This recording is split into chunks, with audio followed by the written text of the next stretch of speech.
like, we're talking about anti-Russian stuff, they'll just buy it hook, line, and sinker about human rights atrocities being done by other governments. And yet, when someone like their own people try to come out, like a former CIA or like Bradley Manning, to try to bring these atrocities to light, hey, we're trying to be good people. If you want to try to spread, quote, democracy and peace and stuff like that, we got to live by it, right? And we're not gonna do it by just having all this collateral damage and then just sweeping under the rug as if it didn't happen.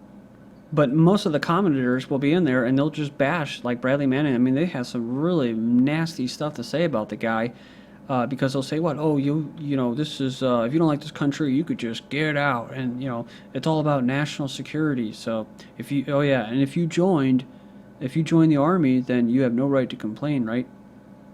Just real mind-numbing rationale on behalf of the slaves.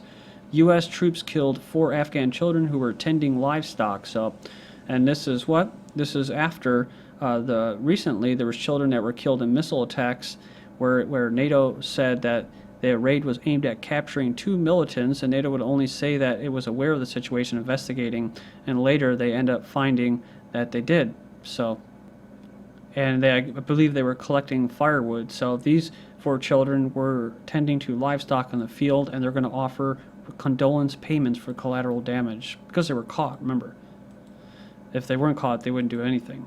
Drone war creating more enemies than it destroys. The Obama regime must include the report of the number of suspected militants killed by drones. That is, it would be part of the briefing, but he reportedly doesn't count the casualties. So, and a suspected militant, remember that they actually had to define that. It was anyone like between the ages of 18 to 40 or something like that, male. But I just covered this subject about drones and how it's making it worse in Yemen, because it's actually the Yemenis over there saying that it's creating a vacuum for Al-Qaeda. So, and the regular people, it just ticks them off.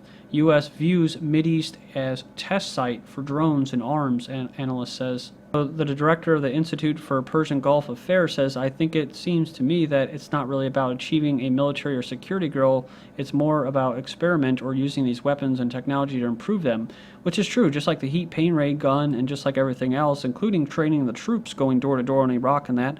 It's training them for the United